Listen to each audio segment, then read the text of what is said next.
Meu nome é Feliciano, bem-vindos ao canal A Hora do Além. Se chegaram por uma indicação do YouTube, eu peço para que façam a sua inscrição. Se já forem inscritos, muito obrigado. Nesse vídeo, teremos relatos enviados pela Neila de Camaçari, na Bahia. Então fiquem agora com a narração da inscrita do canal A Hora do Além.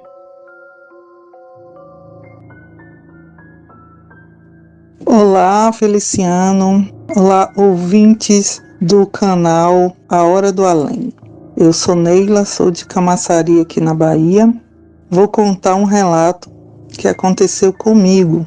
Eu tinha 14 anos. Hoje eu estou com 48.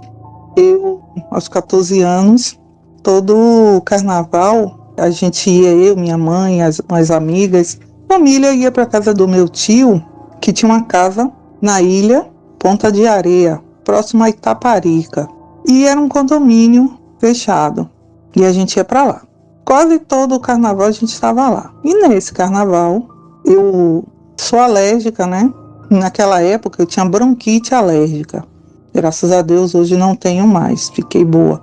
Mas era uma coisa assim, sabe, bem tranquila. Eu era alérgica a algumas coisas. Quando chegou a noite, minha tia inventou de colocar aqueles espiral, né? Que é para matar a muriçoca. Para vocês aí de São Paulo e alguns lugares do Brasil, mosquito. Botou próximo à cama onde eu dormia, né? No quarto. E o cheiro, comecei a ter falta de ar. Mas era uma coisa muito leve. Então minha mãe falou, não, vamos logo para o hospital, porque antes que piore, né? E aí fomos para o hospital de Itaparica. Chegando lá, eu fui atendida, o médico falou, né? Você sabe o remédio que você toma? Eu falei, sei, são 2 injeções grandes, que era muito grande. Ele falou, então tu já sabe o que vai tomar, né? Eu falei, já. E aí era acostumada a tomar, né? A enfermeira veio para aplicar a injeção. Só que ela aplicou a injeção fora da veia. E eu tive um choque anafilático por conta disso. Só que eu apaguei, eu desmaiei. Quando eu abri os olhos, primeiro eu me vi em um corredor iluminado, muita luz, era muita luz. E eu olhava, pensava assim, não falava, mas em pensamento eu dizia, que lugar é esse aqui? Eu não estava no hospital? E quando eu olhava lá na frente, era um corredor que não tinha fim. Por mais que eu andasse, ele não tinha fim. Aí chegou um certo ponto do corredor que uma mão toda de luz saiu da parede do corredor e estendeu a mão para mim. E eu fui com a minha para colocar nessa mão. Só quando eu estava perto, aquela coisa falou assim para mim, você vai morrer. Se você der a mão, você vai ficar aqui. Aí eu dizia, não, eu não vou morrer, eu não quero morrer, estou muito nova, eu tenho 14 anos, tem tanta coisa para fazer. E eu falava, eu quero me formar, eu quero casar e tudo. E aí, nesse momento eu fui voltando, e aí quando eu abri o olho, eu estava deitada numa maca, no hospital.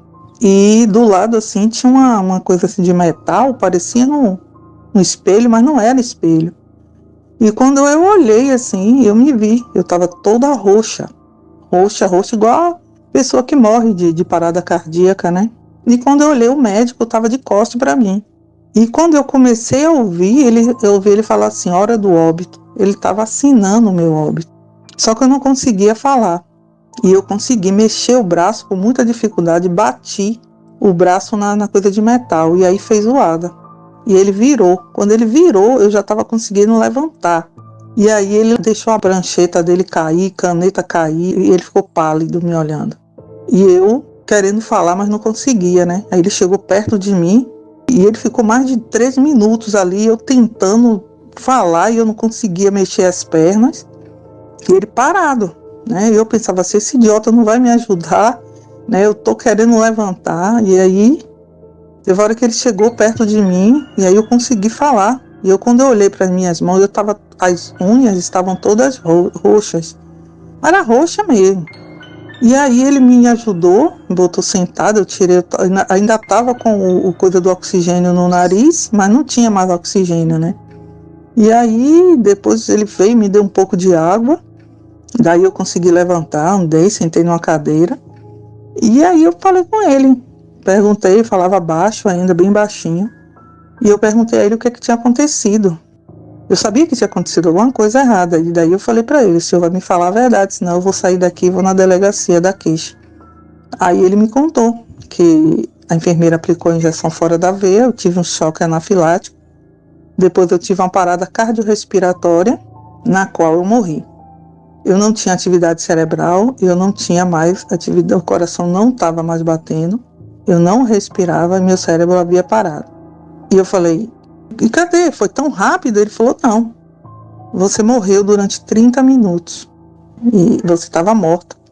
Só que eu estava aqui esperando, não vou lhe mentir, a enfermeira fugiu, eu estava esperando dar um tempo para poder assinar seu óbito e ela ter fugido, porque ela é a enfermeira mais antiga aqui e falta 3 meses para ela se aposentar. E aí eu pedi para ela fugir e eu estava vendo o que eu ia fazer. Daí eu fiquei: meu Deus. E minha prima, nesse meio tempo, ela tinha entrado no consultório e viu que eu estava morta. Então ela saiu e ficou no corredor, andando para lá e para cá, pensando como é que ela ia dizer à minha mãe que eu havia morrido. Ainda bem que ela não falou para minha mãe. Ela resolveu entrar, depois desses 30 minutos no corredor, chorando e andando sem saber o que fazer, para conversar com o médico como é que ia dizer, dar essa notícia à minha mãe. Minha mãe tinha ficado lá fora com o marido da minha prima, né? E aí, quando ela entrou, eu já estava falando, ela ficou sem entender nada, o médico pediu que ela saísse, que eu estava bem. E aí ele falou: eu não acredito que você está viva, e falando e andando, porque o seu cérebro parou.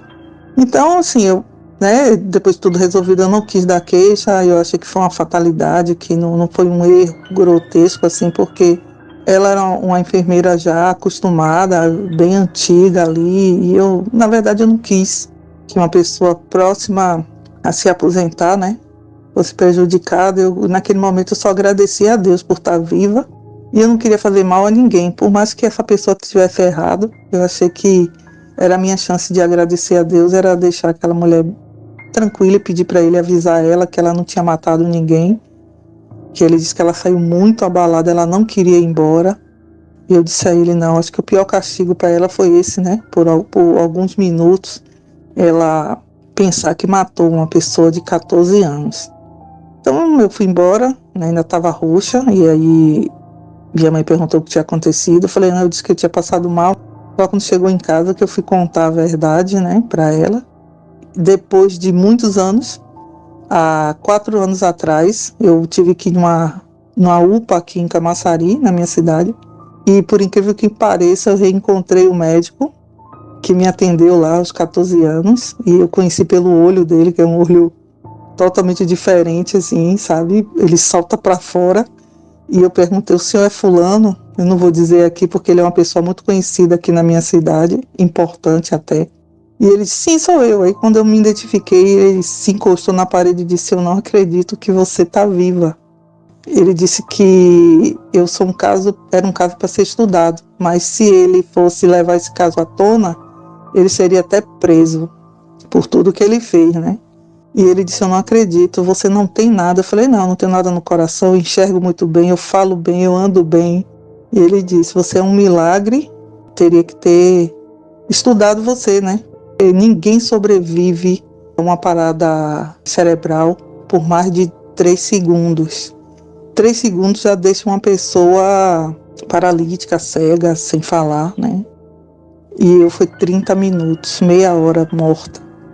Então, assim, é um caso sobrenatural, né? É o sobrenatural de Deus.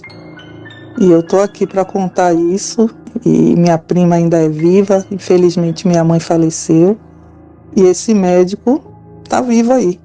Pois é, gente, um beijo, né? Quando a gente tem missão, e Deus também, Ele é o dono da vida, e Ele é o dono da morte, e quando Ele quer, Ele ressuscita, e eu fui ressuscitada. Então Deus é maravilhoso. Um beijo aí a todos. Eu fico emocionada até hoje de contar.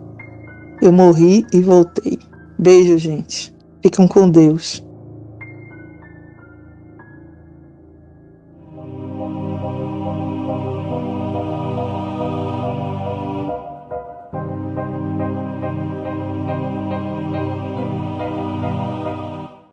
Olá, Feliciano. Olá a todos do canal A Hora do Além.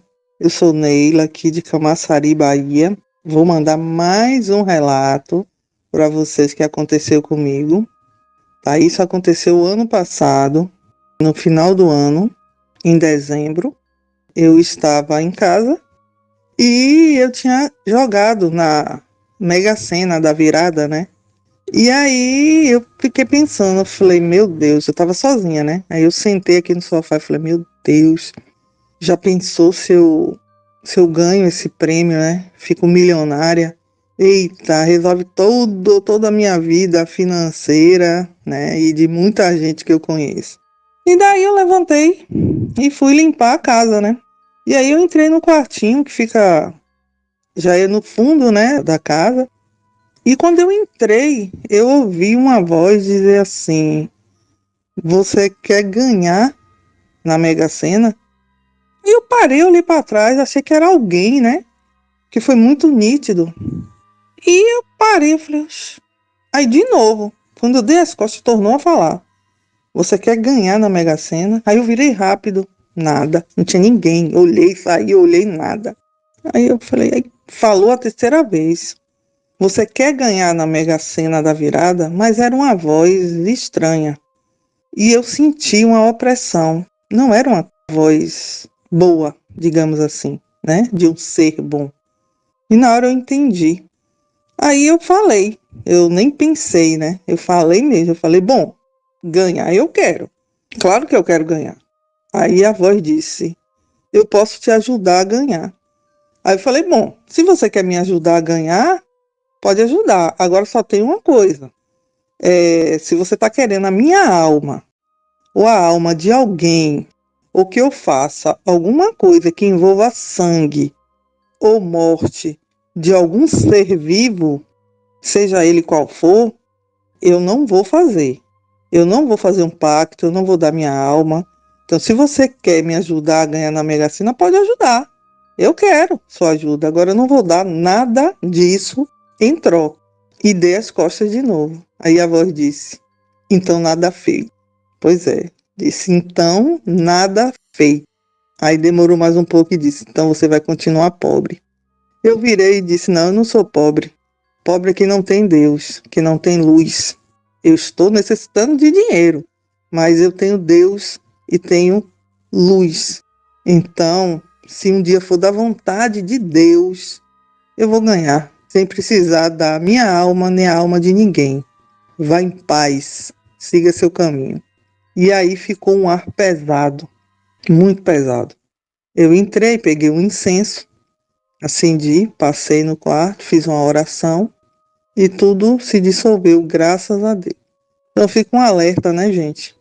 Às vezes, nesses momentos, o mal pode querer tomar conta da gente. E tem muita gente que está em desespero financeiro. Não é para todo mundo. Não é todo mundo que eles querem. Mas existe sim. É isso aí, gente.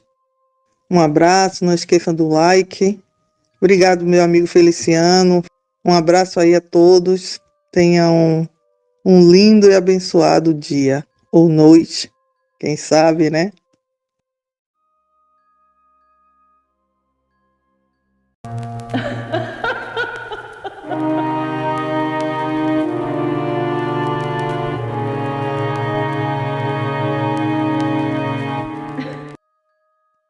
Boa tarde, inscritos do canal A Hora do Além. Aqui é Neila, de Camaçari, Bahia. E vou contar mais um relato para vocês que aconteceu comigo. Dessa vez foi no ano de 2010. Eu fui trabalhar em uma obra de esgotamento sanitário no extremo sul da Bahia, numa cidade chamada Itamaraju. E lá o meu trabalho era informar as pessoas o que era uma obra de esgotamento sanitário. Então a gente ia nas residências aplicando questionário, conversando. E a equipe de medição pediu à equipe social a qual eu fazia parte que fosse acompanhar eles, porque eles iam entrar em uma localidade que apresentava no mapa algumas residências. E aí a gente precisava informar as pessoas, né, que teria que passar uma obra de esgotamento e tal. E nós fomos, né? E o local realmente era de difícil acesso, né? Teve que colocar corda pra gente descer, tipo um barranco.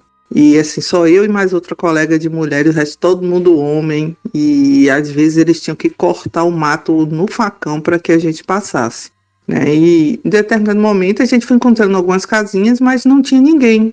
As casas já estavam abandonadas naquele mato, já tinham tomado conta de tudo, né? Os matos e tal, eram árvores muito altas. Então as pessoas acho que saíram dali e se mudaram. Um dia antes eu tinha arrumado meu cabelo, né? Tinha já preparando para o final de semana. E determinada hora caiu uma chuva horrível, não tinha para onde correr, gente. A gente estava no meio do mato, literalmente. Aí todo mundo ficou rindo, né? Porque a produção foi embora, né? E aí teve uma hora que a gente foi passando e encontrou uma casa e tinha um senhor na frente. A casa era no meio do nada, na verdade. Só mato e aquela casa e aquele senhor sentado. Senhor alto, branco. Eu ainda me lembro muito bem das feições dele. Ele aparentava ter uns 70 anos, 75. Mais ou menos isso. E aí, os meninos olhou no mapa e, assim, aquela casa dava como abandonada também. Mas estava inteira, né? Aí a gente parou, conversou com ele, né? Perguntou se ele sabia que ia passar uma obra de esgotamento sanitário, que provavelmente ia passar uma tubulação. E aí foi explicando. Aí um dos meninos falou assim: o senhor tem água? Aí ele disse: tenho. A porta estava fechada. Ele entrou, né? Quando ele abriu um pouco a porta, parecia que dentro da casa não tinha nada. Mas ele fechou a porta, entrou, voltou com um copo de água e uma garrafa de vidro. Assim, a água estava meio amarelada, assim. Aí o rapaz olhou assim a água e quando eu comecei a perguntar que o senhor olhou para o lado, ele jogou a água fora. Daí ele entregou o copo, agradeceu, o senhor perguntou se a gente queria, a gente falou que não. Todo mundo morrendo de sede, mas para beber aquela água amarela. Aí perguntou se ele, com quem ele morava ali, ele falou que morava sozinho. A gente aplicou o questionário, pegou o nome dele, anotou, aplicou o questionário direitinho, né, e falou para ele que se fosse necessário, né, a obra passar por dentro do quintal dele, que a gente voltaria e tal. Aí ele falou: moro sozinho, sou viúvo, meus filhos já cresceram, foram embora, eu moro aqui sozinho. Aí ele falou: tá, tudo certo. Aí ele falou que tinha 70, se eu não me engano, tinha 72 anos, e a mulher dele já tinha 5 anos que tinha falecido e tal. Aí a gente agradeceu e seguimos, né? Eu olhava para trás e falei: como é que uma pessoa mora no meio do nada? E seguimos. Aí chegamos num lugarejo realmente, que tinha várias casinhas e tal, o pessoal morava ali. Já tinha energia elétrica e já era um lugar mesmo, tinha mercearia, essas coisinhas assim, bar. Aí a gente parou no bar para tomar uma água, né? A gente estava morrendo de sede. Aí a gente comprou a água, aí conversou com o senhor, né? Ele perguntou o que a gente estava fazendo naqueles matos e tal, se a gente tinha medo de cobra, essas coisas. Aí a gente explicou o que estava fazendo, já conversou com ele também. E aí falou que a única casa que a gente encontrou foi de seu fulano. Aí ele falou: da casa de quem? Falei: uma casinha que a gente encontrou, um senhor branco. Ele falou: rapaz, não mora mais ninguém aí dentro desses matos, não. Aí eu falei: mas sim. Ele falou, aí chamou um rapaz lá que era mais antigo, né? Que ele disse que tinha 2 anos que ele morava ali, mas o outro rapaz era mais antigo. Era um dos fundadores daquele lugarejo. E o rapaz disse que aquele senhor já tinha falecido, que ali a casa estava em ruínas. Aí o pessoal disse: não, tem alguém morando lá. Ele falou que o nome dele é fulano de tal, que a mulher dele já faleceu. Ele falou: isso mesmo, a mulher dele faleceu tem 5 anos. E ele tem uns 3 anos que ele morreu também. Eles estavam doentes e tal, né? E ele era branco, alto, magro, e ele faleceu, ele é falecido. Ele não mora mais ali, não. Aí ficaram um olhando para a cara do outro, né? Ele falou: não, mas a casa, ele falou: inclusive a casa tá toda destruída já, igual as outras. Aí ele falou: não, a casa tá inteira, tá velha, mas tá inteira. Aí ficaram assim, né? Se perguntando, mas não ligaram. Aí a gente saiu, terminou as casinhas que tinha ali e foi embora. Só que os meninos tinham que voltar no outro dia. Só que a gente não precisou voltar. E aí, quando foi... Isso era um sábado, né? No dia que a gente foi era uma sexta-feira. Então, no outro dia seria um sábado, os meninos teriam que ir lá. Mas a gente não foi. Quando foi na segunda-feira, o líder lá do pessoal da medição veio falar comigo. Aí ele falou: Neila, tu não vai acreditar o que aconteceu. Eu falei: o quê? Ele falou: a gente voltou lá. A casa, Neila, não tem. Só tem a frente, não tem parede, o telhado já caiu. E não tem ninguém lá. Não mora ninguém. Aquela casa que a gente viu não existe. Eu falei: eu não acredito. Ele falou assim: pois é. A gente acha que viu um fantasma. Porque aquela casa, aquele banquinho, não tem nada daquilo ali, né? E não é dizer que alguém foi lá e quebrou tudo, não. Tá tudo cheio de mato. O mato já tomou conta dentro da casa toda. E a porta, realmente, aquela frente existe, mas lá dentro não tem nada. Mas a gente viu as paredes, né? Tanto é que quando a gente continuou passando, a gente olhou para trás e viu que a casa realmente tinha parede. Era velha, mas tinha parede. Ele disse que não tinha parede do lado. E no fundo tinha uma lavanderia velha, quebrada. E era isso, né? E assim a gente ficou, né? A equipe que viu ficou sem acreditar, né? Porque como é que pode? A gente viu um defunto, viu uma casa se materializar, né? Pois é, gente, eu já passei por cada uma e essa daí eu tava lembrando hoje, eu falei: não, eu vou mandar pro canal do Feliciano, porque eu sei que lá a gente é muito respeitada, né? As nossas histórias, que a gente já passou nessa vida. Eu falo história, mas foi realmente real, verdadeiro. Eu guardo para mim até hoje. Um abraço, gente. Valeu. Tô no aguardo das histórias de vocês também, porque eu gosto muito. Um abraço, meu amigo Feliciano. Deus te abençoe e a todos do canal. Muito obrigado, Neila, por ter compartilhado seus relatos nesse vídeo. Se vocês também quiserem compartilhar seus relatos, pessoal, eu vou deixar na descrição do vídeo o link do WhatsApp do canal. Lá vocês poderão falar diretamente comigo e enviar suas histórias. Eu gostaria de agradecer a cada um de vocês que sempre está comentando, deixando like e compartilhando os vídeos aqui do canal. Conto com a presença de vocês e assim poderemos ter vários relatos aqui no canal. Que Deus abençoe a cada um de vocês, suas famílias e seus amigos. Muito obrigado, até o próximo vídeo.